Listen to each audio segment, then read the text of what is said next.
Yeah, it was crazy because, you know, when you're in the NBA, you're like, I just want a commercial. I just want a commercial. And, you know, my rookie year, I didn't really have one. But I finally got into a Nike commercial. And when I got into the Nike commercial, like I found myself like after the commercial, like hanging out in the stands, talking to the cast, talking to other talent, and then like following the directors around because like I was like, well, what are they doing? They just sit behind the camera. They just sit behind the camera. I start signing up to like take these cameo roles in movies just so I could be on set. Tim Story let me on set. I was on set and hung out King's Ransom, that movie. So it was just like kind of like being a gym rat.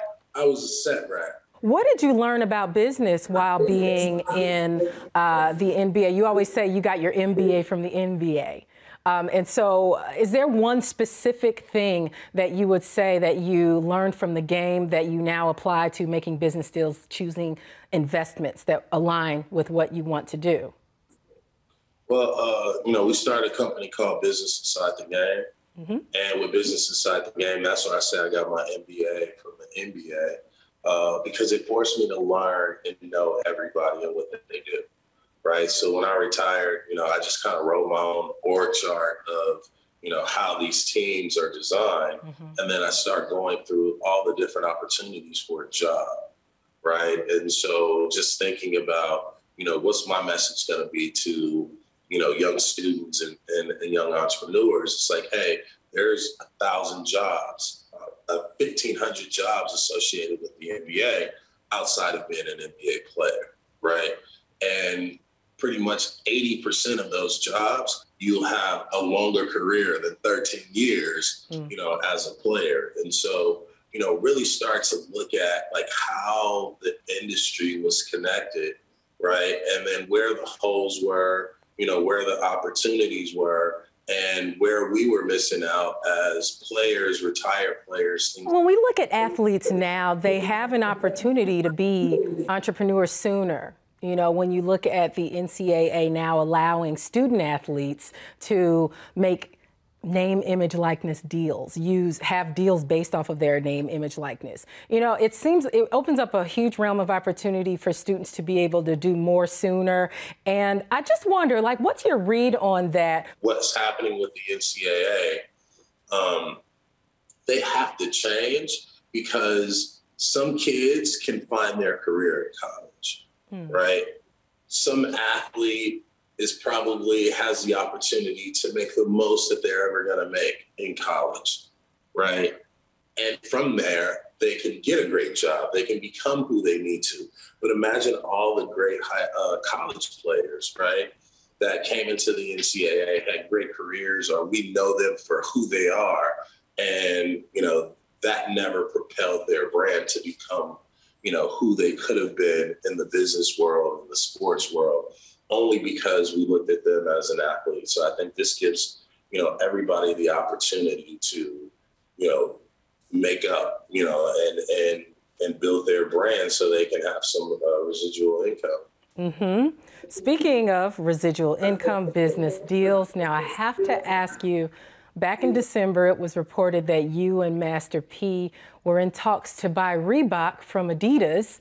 And I want to know, what's the latest on the deal? Do you have an expected timeline of when the deal may be complete? No.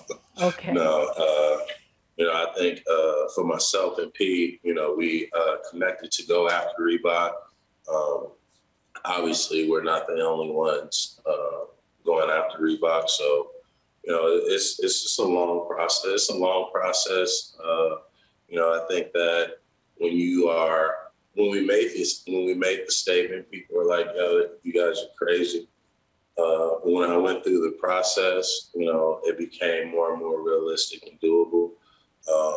But there are other, you know, bidders and competitors. So not much I can't say about that. So I want to close this out now. I have to ask you about your recently launched podcast, The Point Guard. You talk to some of the best point guards in the game, current and retired, I believe. And so you talk to your hero, Isaiah Thomas, who's also from Chicago like I am.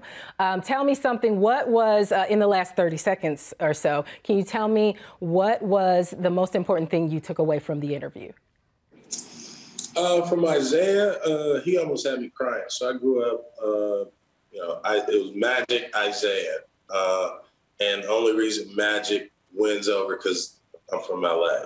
But Isaiah was the one I could relate to. Isaiah was the one that, I felt like I missed having a chance to play against.